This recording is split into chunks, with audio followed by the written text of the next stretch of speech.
უაზროდ შეწირული გმირი არ არსებობს, მაგრამ საკმაოდ მიზანმიმართული, ვერაგული, ღალატი ქვეყნისა ნამდვილად ვისმინეთ. ანწუხელიძე ქართველი ერის საკუთრებაა და მისი ერთპიროვნულ მეობამდე დაყვანა, მაშინ როდესაც არსებობს ცნება ჩვენ, ნამდვილად ქვეყნის საწინააღმდეგოდ გადადგმული ნაბიჯია.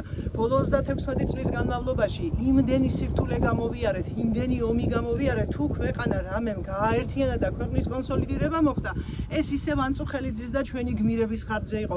ამ ისტორიისთვის ძალიან პატარა მონაკვეთში ათეულობით გმირის სახელი რო დავთვალეთ, ხალხს გმირი რო არ ყავდეს გამოიგონებს და ჩვენ გმირები ყავს და ვაკნინებთ.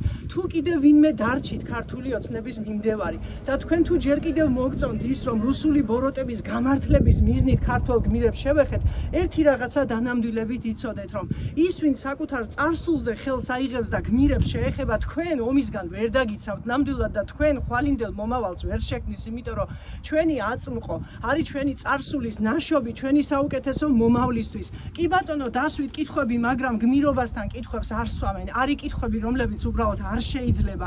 გმირობა მარადიულია, ანწუხელიძე უკვდავია.